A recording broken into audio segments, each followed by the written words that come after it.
I have an excellent story here from Jacobin that really breaks down how Trump's agenda is very anti-America first, and it's going to give a detailed look at Trump's 2027 budget proposal and how he wants to increase military spending by almost 50% and how exactly he is going to pay for that.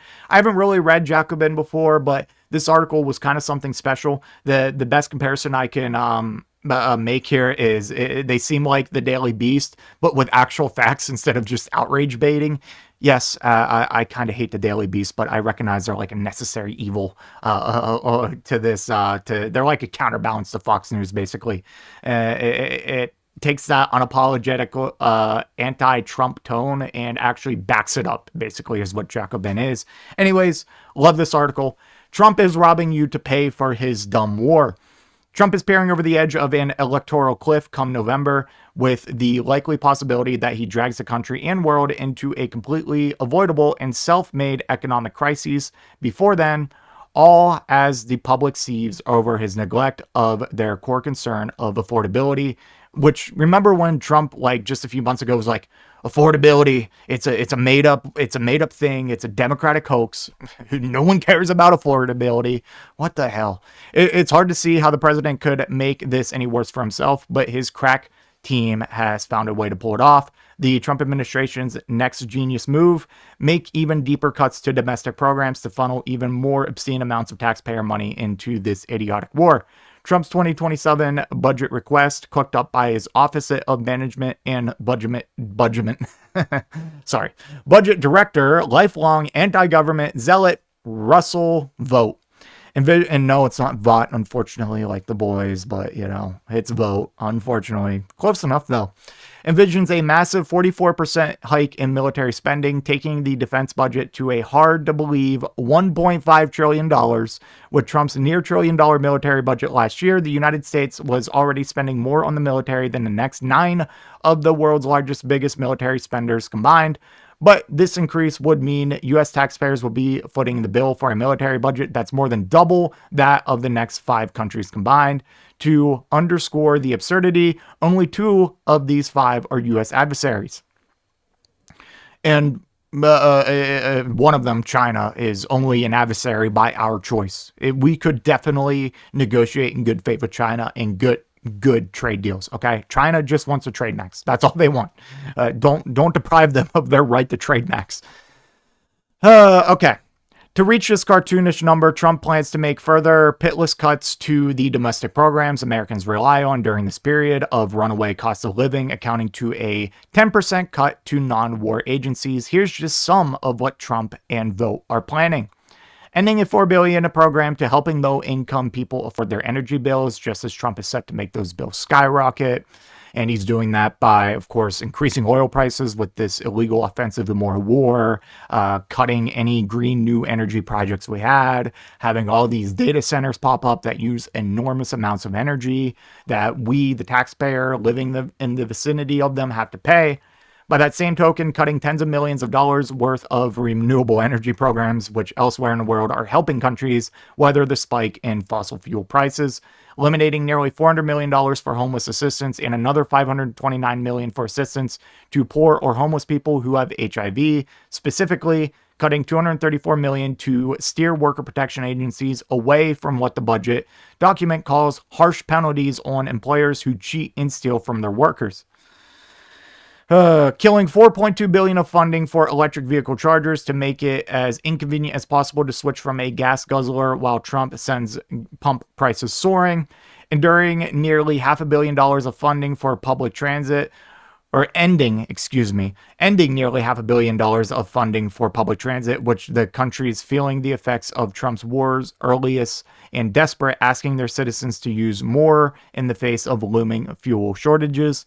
Eliminating $659 million Department of Agriculture program that funds local projects in poor rural areas. Canceling $449 million worth of programs funded by the Economic Development Administration, which similarly pays for a variety of projects in economically struggling areas. mostly red areas, ironically enough, cutting $386 million of funding for cleaning up ongoing contamination from the U.S. military weapons programs during the Cold War, and slashing $1.4 billion from the Internal Revenue Service so that while the ordinary taxpayers robbed to pay for a war they didn't ask for, rich people can have an even easier time dodging their taxes. This is very true. Cuts to the IRS do not benefit the average taxpayer. It actually makes it worse. It makes them face more audits and more scrutiny because the IRS has to do something. And when they don't have the manpower to go after the extreme wealthy people, because it just takes more manpower to do those audits, they're going to set their sights on lower and middle income Americans. And like Biden had specifically expanded the IRS to specifically go after and do more audits on the top 1%. But of course, Trump revoked that and is slashing it even further. Of course, given that it's vote and given that it's this particular administration, all these cuts will be lazily justified as an attack on woke and wasteful programs.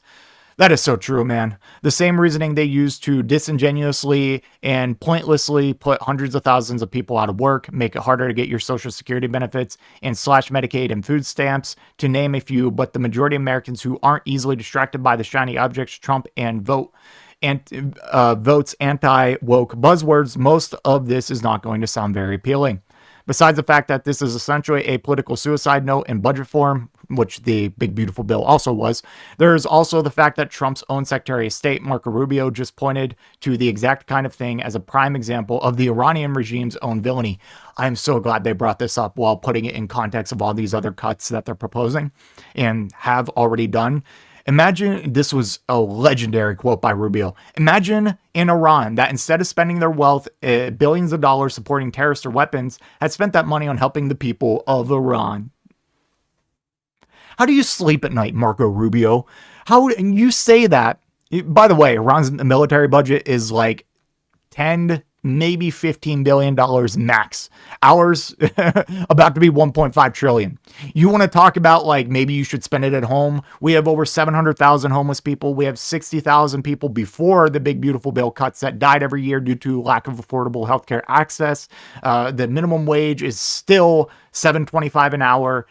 Like you'd have to work basically 3 minimum wage jobs to full time to support yourself on that wage. It's insane.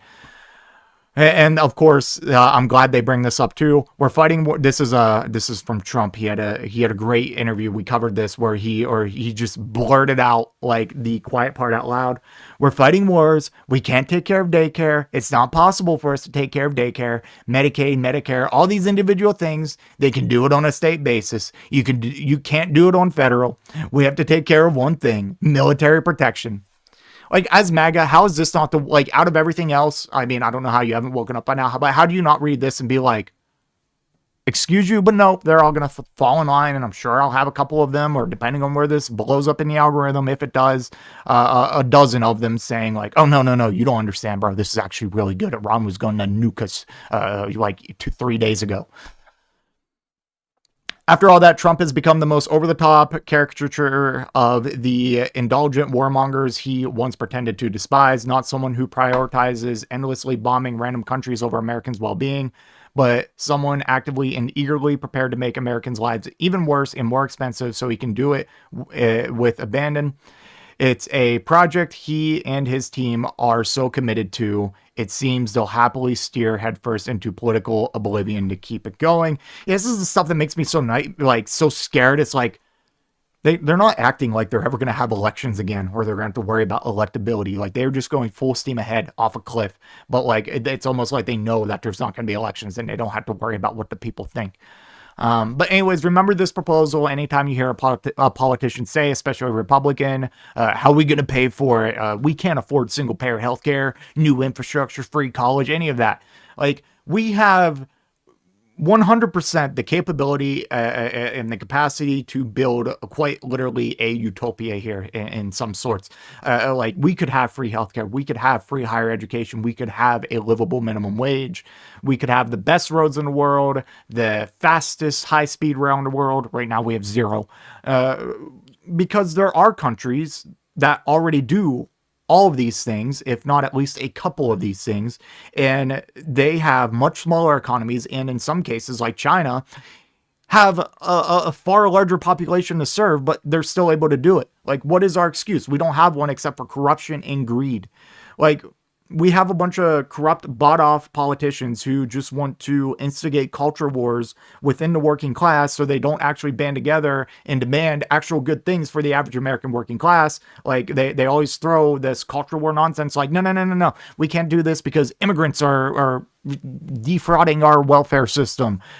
Trans people are, I don't know, pedophiles and trying to forcibly indoctrinate your children. Poor people are abusing social programs. You name it. Anything but like actually focusing on the top 1% and the real reasons why like all of these problems exist within the American system.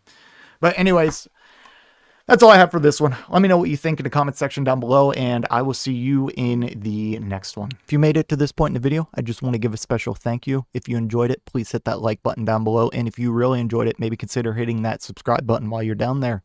I want to hear your thoughts in the comment section. I will try to reply to any and all comments that I can. Until next time, watch that video on screen.